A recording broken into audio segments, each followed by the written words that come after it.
How can charitable organizations build a sustained culture of philanthropy? Jim Langley, president of Langley Innovations, says, "Speak with your donors and listen to what they have to share."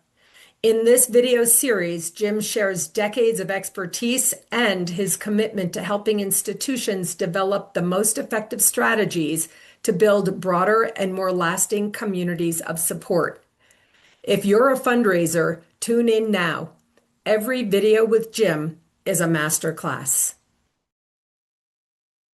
Welcome back to part 2 of this 5-part series, The Fundraisers Pledge, 5 Ideals That Transform Philanthropy. I'm Susan Axelrod, your host for this series, and my special guest is Jim Langley of Langley Innovations.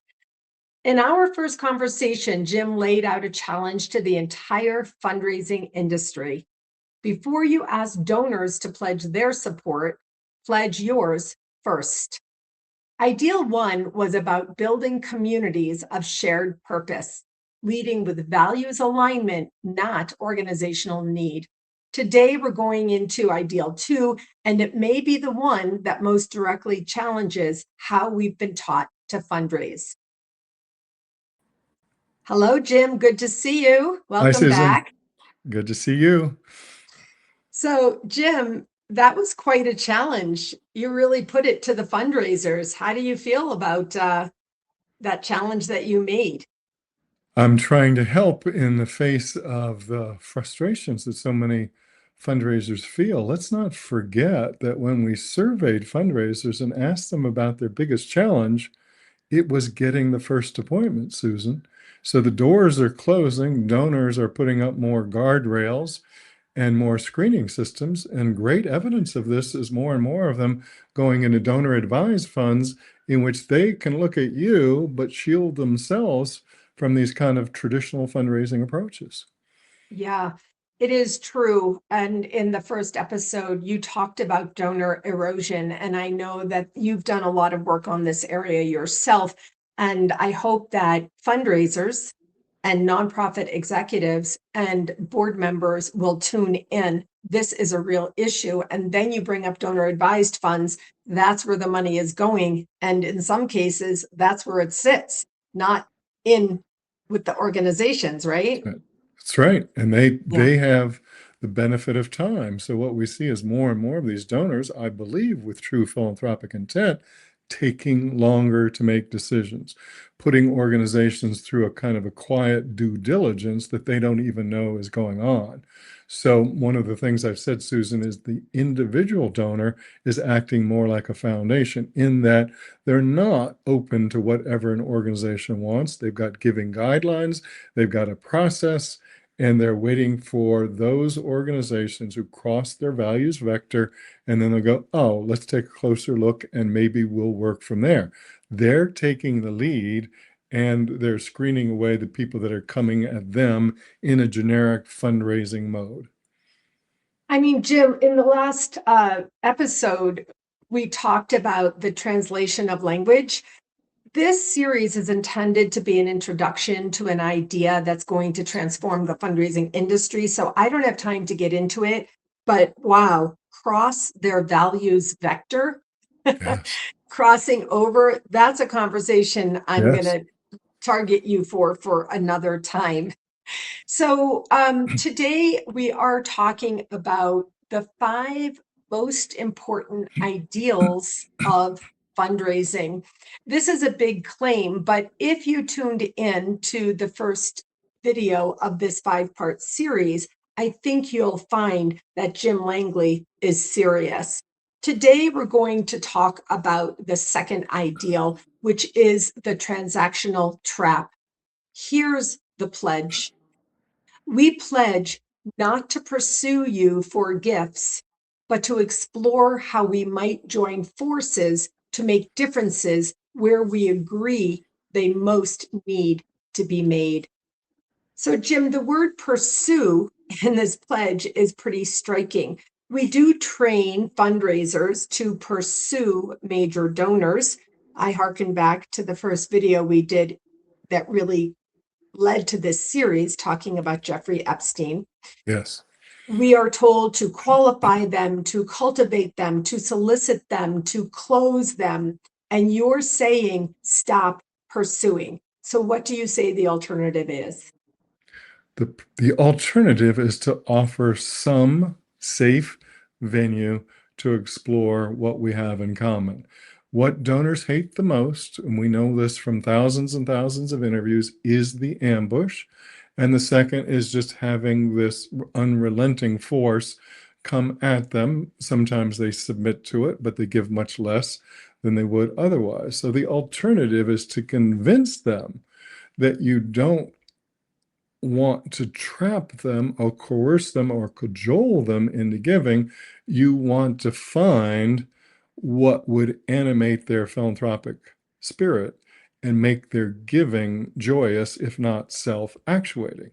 And that's exactly how it works when it is well done. You and I have been thanked by donors by creating opportunities that were self-actuating, an extension of what their life taught them to be important. So we have to send a different signal, not the metrically driven fundraiser expected to secure X number of commitments this year. We have felt what that is like. And all of us who are good at fundraising are also donors ourselves. So we've Yes. been on the receiving end, and we get a little weary of that glib approach, which it sounds like someone's reading from a script, versus a really interesting question put to us. Have you ever thought about, would you like to sit down? Might you take a look at this idea to see if it aligns with you? Is a much different approach. The thing that disturbs me no end, Susan, is so much of fundraising seems intent on convincing people to give, when all my career has taught me that people are more than willing and able to give. They're looking for a place where it will be rewarding and where their values can be transferred forward. We don't have to convince them to give. They're already inclined to do that. They're frustrated by the process and the options. I mean, I have I have a big smile on my face because I have so many examples of this. And also, this is so good. Please, fundraisers, play that back and listen to it again. I have a donor story, if I may share with you as an example. You can tell me if it fits. I was a planned giving consultant teaching legacy to a committee of an organization. And I taught them exactly what you just said. When you get it right, the donor thanks you. They didn't believe me, and that's okay. I stuck with it. We got a no joke. We got a $250,000 gift from a donor, a longtime loyal person in the organization. And Yes. it was a family gift and so on to honor the family name with a naming opportunity. And it was beautiful. And we had a little naming celebration for the room that was being named that had a deep meaning to the donor.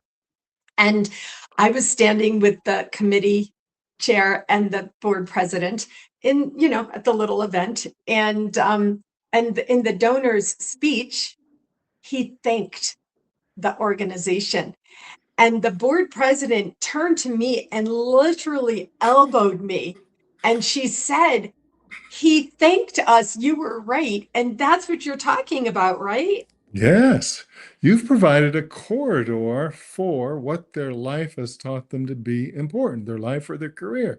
You've provided this corridor to then give that knowledge, that wisdom, that experience in the form of a commitment to an organization that they trust. It's incredibly fulfilling when you feel you can make a commitment to an organization that will see that commitment through, that will attempt to do what you think is so important in whatever that mission is, right? But you're looking for the sincerity of that effort, and you're looking for something that just corresponds to what life taught you to be important. Happens around the world. It's so good. I'm looking back for the language of the pledge. We pledge not to pursue you for gifts, but to explore how we might join forces to make differences where we agree. they most need to be made. We had a need to renovate that room, and the donor had a need to honor the family name and the family legacy. And that's really what we're talking about. You used words like, have you ever thought about, Yes. would you consider? And that really is the script. Um, Yes. the development officers who are making house calls, like in the day, really listening without their own agenda. They know what their work is, they know what they need, but really listening. This is where the partnerships that you're talking about can really come in. Yes. And that's what you are saying here. Leaders have the opportunity to do. This is a way to lead, to pledge first, right? That's it. And so again, what has my career, what has my research proven? That is that when you propose an idea to a person, it should be responsive, not here's what we want for you to do. But oh, if you believe that, Susan, if that's what you think is important, did you know we do X?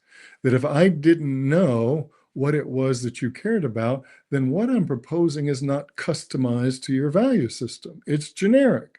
It hits or misses. So it's that first intake where I start to learn what's important to you. And then all of a sudden you realize I'm bringing you things that are responsive to you and strategic to my organization, right? But they're responsive to you first.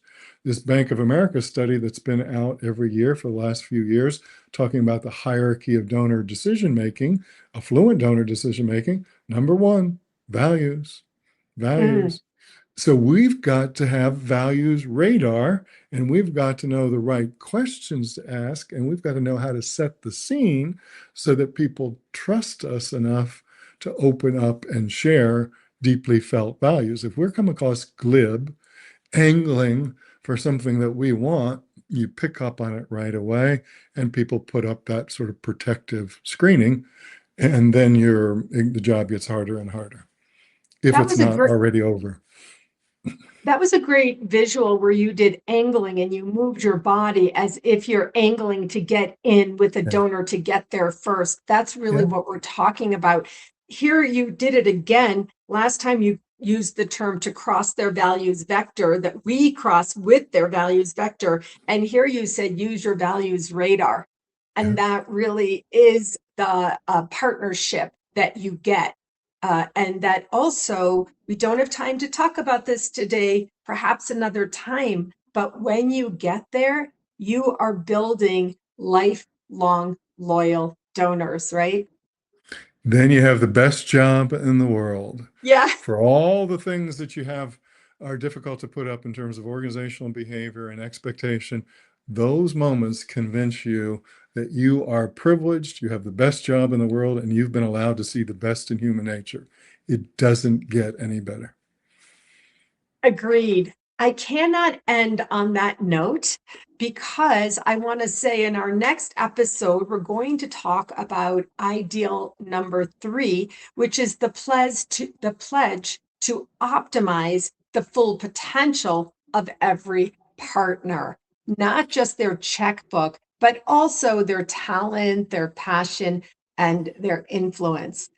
I want to bring attention to something Jim has created, which is called the Fundraisers Pledge. This is an actual pledge form that begins before we ask, here is what we pledge. The 5 ideals are listed here. And Jim, I want to ask you, why do you feel that signing a form is of value, is useful? Because the greatest plague that nonprofits face is a lack and growing lack of public trust. It's been going down for decades.